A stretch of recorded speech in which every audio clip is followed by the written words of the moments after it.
for MOV009 that day.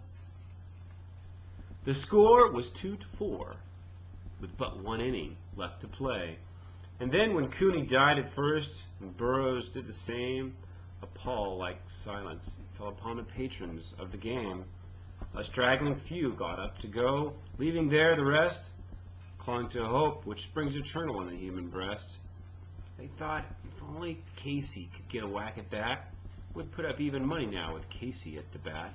But Flynn preceded Casey. And likewise so did Blake, and the former was a pudding, while the latter was a fake. So upon that stricken multitude grim melancholy sat, for there seemed but little chance of Casey getting to the bat.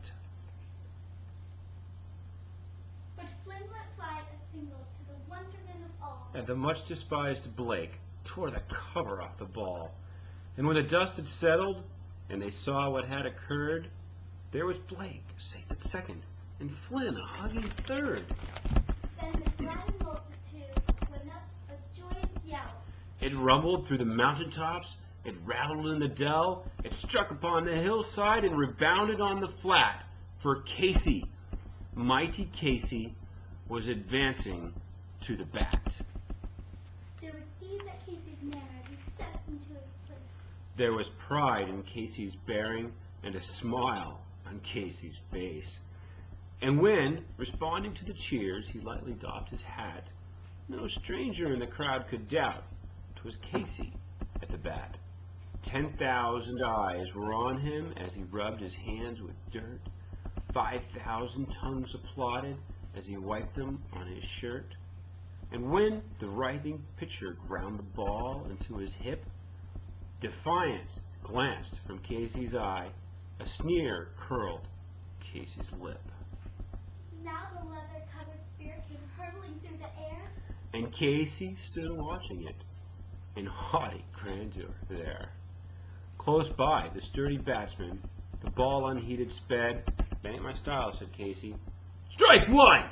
the umpire said.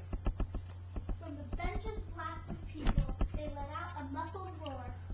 Like the beating of a storm, waves on a stern and distant shore. "Kill him! Kill the umpire!" shouted someone from the stand. And it's likely they'd have killed him had not Casey raised a hand.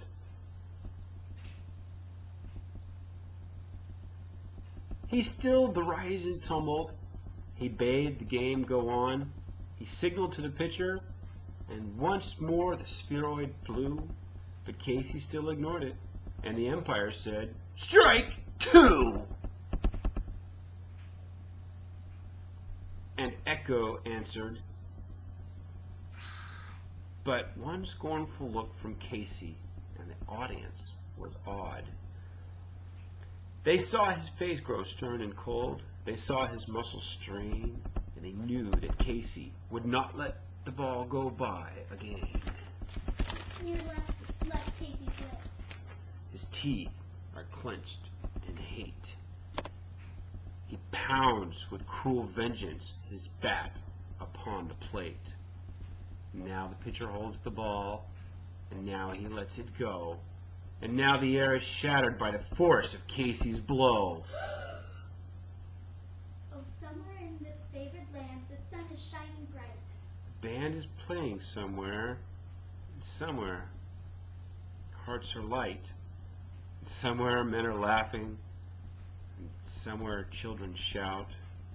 But There is no joy in Mudville. mighty Casey Has